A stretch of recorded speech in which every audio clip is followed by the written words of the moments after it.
Good morning. The Secretary General will brief you on tomorrow's meeting of NATO foreign ministers, and then, as usual, he'll be very happy to take your questions. Secretary General. Good morning. NATO's foreign ministers will meet tomorrow to prepare for the upcoming summit in July.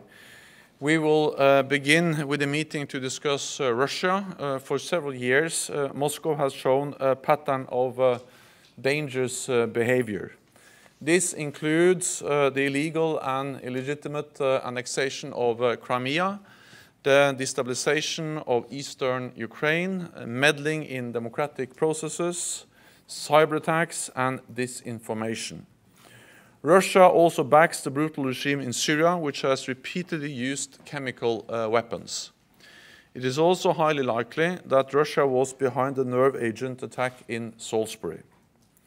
NATO has responded with resolve and unity. We have undertaken the biggest reinforcement of our collective defense since the end of the Cold War. We have strengthened our presence in the eastern part of the alliance, increased the readiness of our forces, enhanced our cyber defenses, stepped up our efforts to counter hybrid activities, and allies are investing more in defense.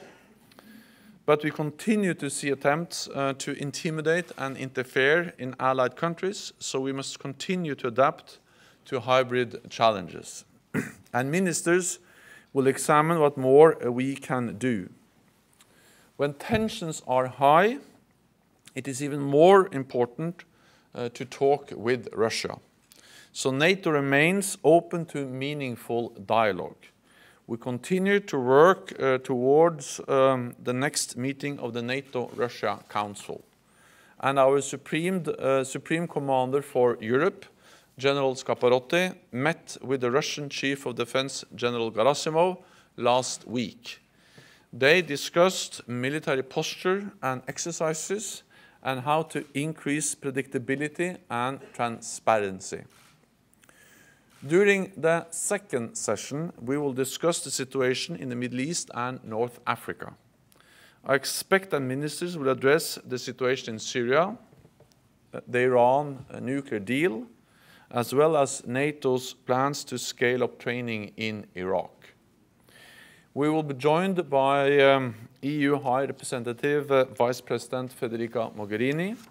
Together, we will discuss how NATO and the European Union could cooperate more closely to build stability. We have seen too often how turmoil in this region can inspire terrorist attacks on our own soil and drive desperate refugees and migrants to our shores.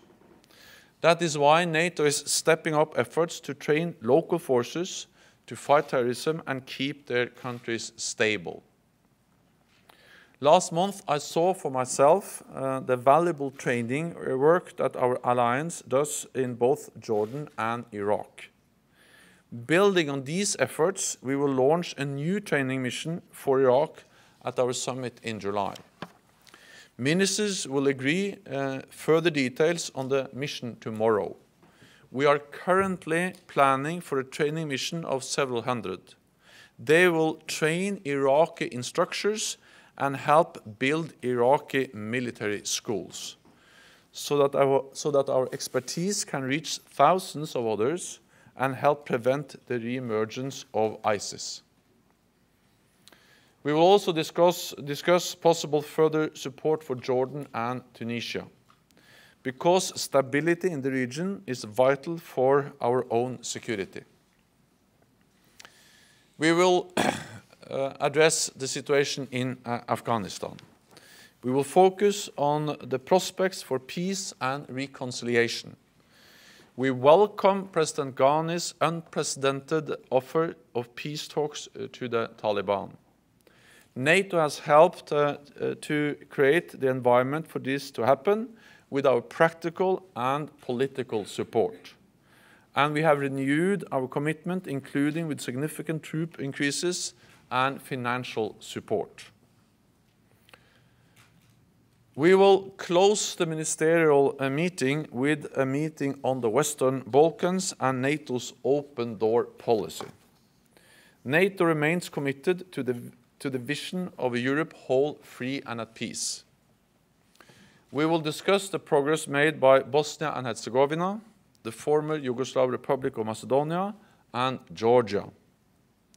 Ukraine has also expressed its aspirations for membership, and I expect ministers will want to address that too.